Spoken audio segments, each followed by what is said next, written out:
Bular bo'lmasga Alloh asrasin, birovni g'iybat qilib, bo'xton qilib, bu tilingizda namoz o'qiyotgan, Qur'on o'qiyotgan tilingiz bilan qanday birini nomusini gapirasiz?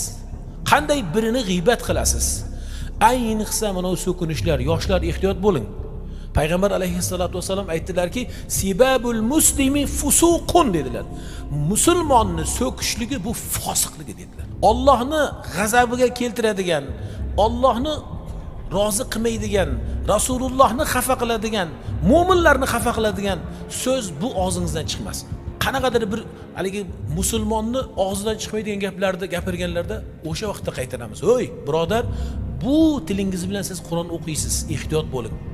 Unda Qur'on sizni qalbingizga kirmaydi. Ehtiyot bo'ling. Qur'on o'qiydiganlar, siz so'kinsangiz, har xil birlarni fitna fasod qilib orqalaridan g'iybat qilsangiz, shu tilingiz bilan bo'xton, shunaqa iftirolarni qilsangiz, u tilingizda faqat Qur'on o'qiladi, dilingizga tushmaydi. Va Qur'on ham tilingizda aksi, sizni zararingizga shafoatchi bo'ladi.